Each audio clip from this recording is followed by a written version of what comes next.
Yo, what up, YouTube? It's the Real Boss TV 815. Go ahead, like and subscribe. Now, today we're gonna take a look into this new confession in regards to the 13-year-old Na Ziah Harris's case. So y'all check it out.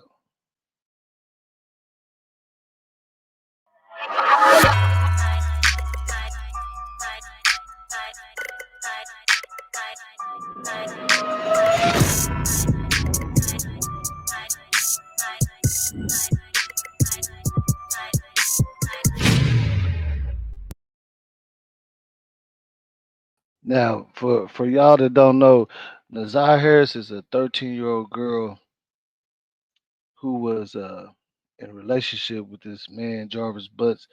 He's known for these type of things, which is crazy how this happened. She came up missing. They haven't found her body yet. And a lot of people are speculating. They say that the parents had something to do with it. Uh, I believe he's pleaded not guilty. You know what I mean? It's just a lot going on. I know a lot of y'all probably already know about this case, so I'm not gonna get too deep into the details. But we're gonna take a listen. We're gonna listen to this confession, and I want y'all to tell me what y'all think about this. To go back around trying to get rid of the baby. He gave that to her, you know what I'm saying, and trying to do whatever he could do. She was feeling sick or whatever. All right, so he gets in the car, drops her off to go back home. All right, when she gets out to go home, she go in the house. Shannon didn't get into it with her. They didn't call and see if she was at Jarvis' house because Shannon already knew she was at Jarvis' house because she called to get directions earlier that day while she's at school. So once you get back, they get the fussing at her for going up to Jarvis' shop and calling fast and this and that. Then it all came out, you know, confirming that she was pregnant, was Jarvis' baby. And Shannon lost it. Shannon lost it real bad and jumped on Naziah, beating her, hitting her in the head with some object right there in their house that they overlooking. And killed Naziah because she was already probably having complications. Remember, from whatever they've been giving her to try to get rid of the baby. Remember, she was sick earlier that day and on the floor. Instead of them calling the nurse, they called the counselor. School failed them. So once Shannon beats on it, she passes out, she dies right there. So they panic. So they get her, the twin sister, help Shannon get her into the mama car, and they go and meet Jarvis. Meet Jarvis out there by where the other girlfriend lives. And Jarvis was going to all these different houses at his different girlfriend house, establishing his alibi. Because he knew what had happened between her and Shannon.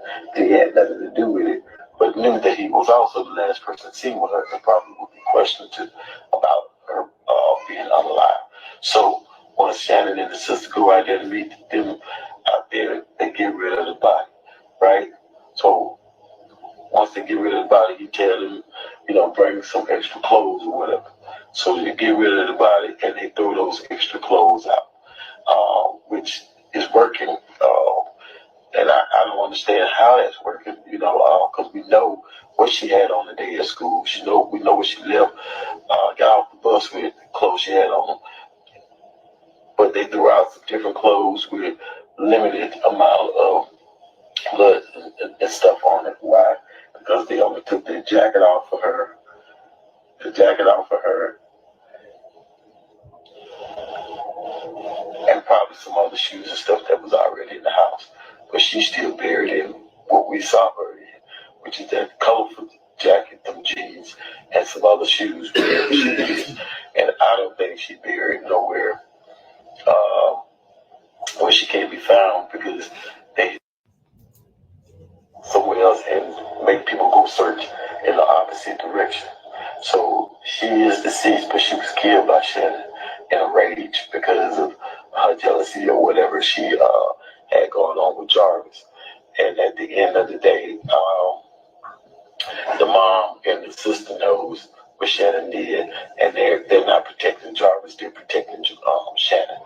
And Shannon hoping that Jarvis don't snitch on him, but he's not going to tell until after they try and convict him of the murder and he see the difference between the time. Remember, his lawyer said they're not going to contest the fact that he had inappropriate relations with her. Okay, go ahead. ahead and bound it over.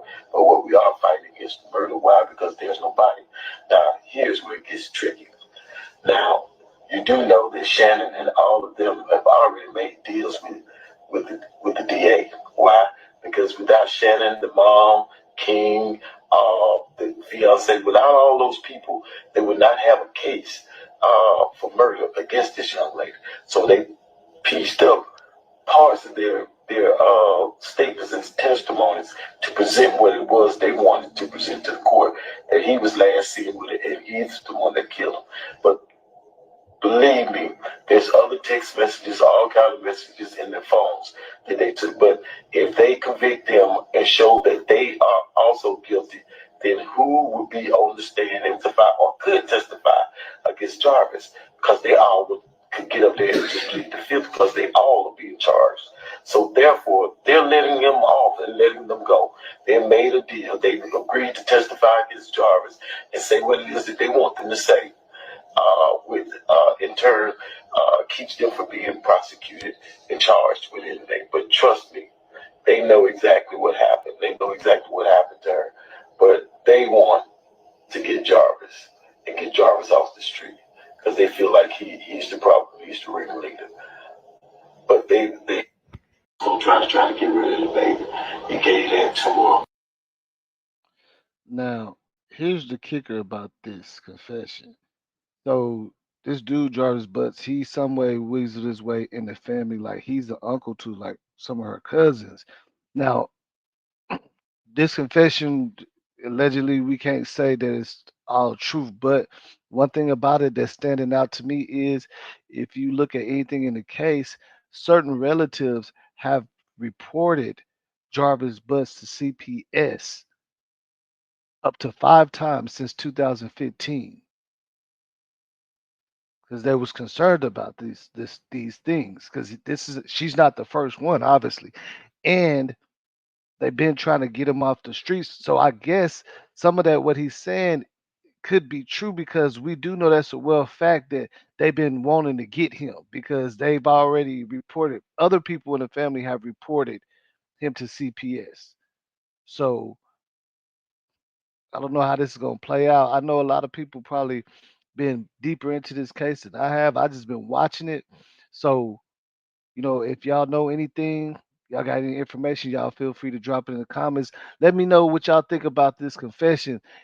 Let me know if y'all believe that it's real or was it just all Jarvis Butts doing in the first place. But again, like I say, this confession does make a little sense when you think about it. It's a real Boss TV. I'm out.